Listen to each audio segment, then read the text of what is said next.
So you're almost ready to go to market and sell your home. You've done all the heavy lifting, the packing, the preparing. You've done everything you know to do, except you're still a little unsure about what that final list price should be. Well, hi, I'm Melissa Shaw, a pricing strategy advisor with over 2 decades of helping and serving sellers come up with an informed decision about their list price for their home.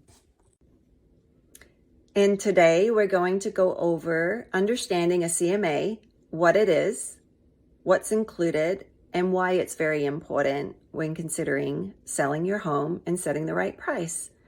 Well, a CMA is an acronym for Comparative Market Analysis, and it's a great comprehensive pricing tool used to take in all factors of your home and market conditions to set the right price and determine fair market value for your home. Number 2 is, why is it important to have a detailed CMA? Well, it's important for a few reasons. It's important because you'll want accurate pricing. You'll want to price and list your home when you first go to market for the best possible outcome, create the buzz, because if you list at an incorrect pricing, it can affect and domino the whole transaction for you and end results. So obtaining accurate pricing is super important.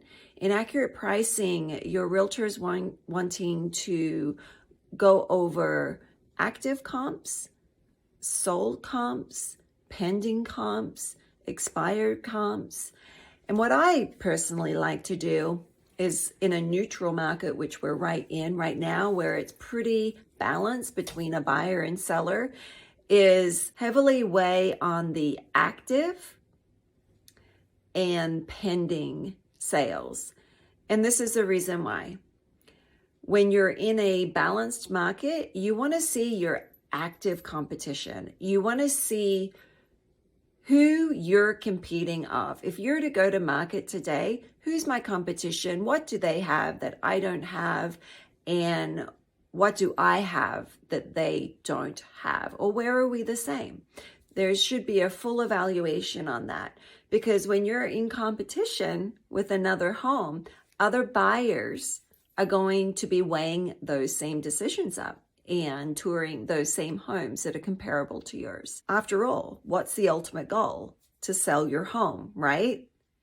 Well, pending comps are homes that get under contract that have accepted offers, and it's a really true real-time market indication of what your home is worth and where really you should list.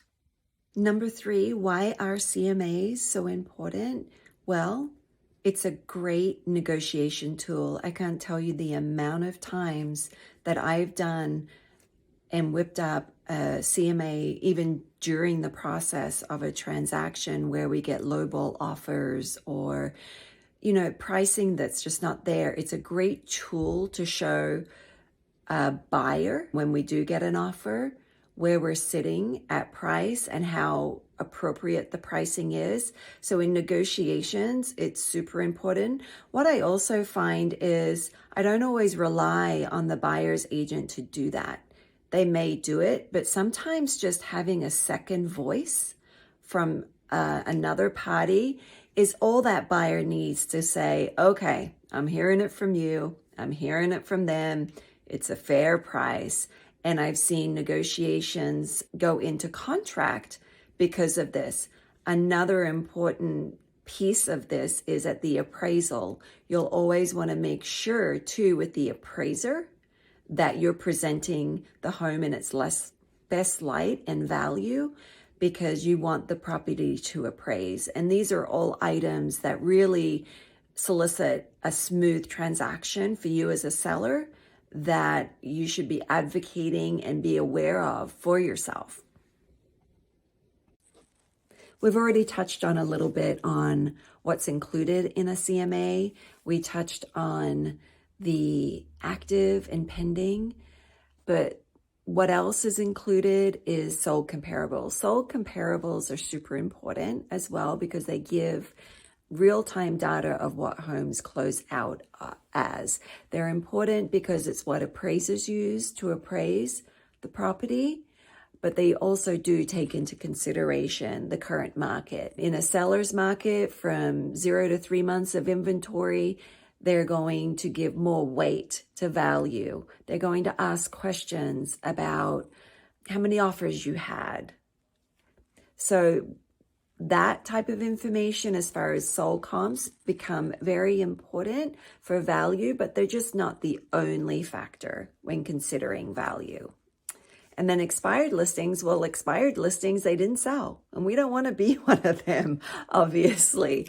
So that's a note of what not to do. And really searching and looking is my job as a realtor, and your professional expert is to look and seek why. Why didn't that home sell?